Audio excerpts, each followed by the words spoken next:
நீ உங்க அம்மாவை பாப்ப, அதுக்கப்புறம் உன் நிலைமை.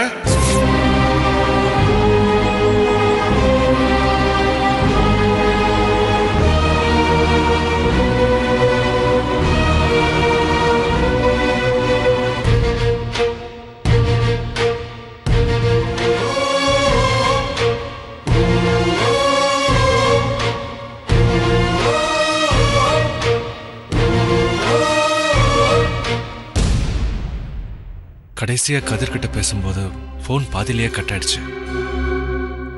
மறுபடியும் இன்னைக்கு வரைக்கும் கதிர் போன் பண்ணவே இல்லை. அவன் வேற என்ன போன் பண்ண வேண்டான்னு சொல்லியிருக்கான். இப்ப என்ன பண்ண? சரி, இந்த ஒரு தடவை மட்டும் போன் பண்ணி பார்ப்போம். அம்மாவை பத்தின விஷயங்கள் ஞாபகம் வந்துகிட்டே இருக்கு.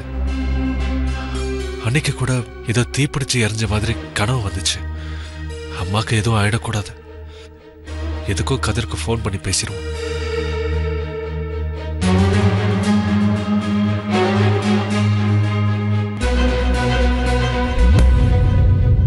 This number is currently switched off. Please try again later.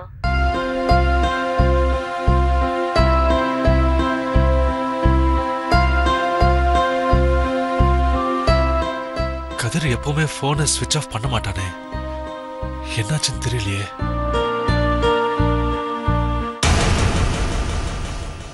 அம்மாக்கு எதுவும் ஆயிடக்கூடாது.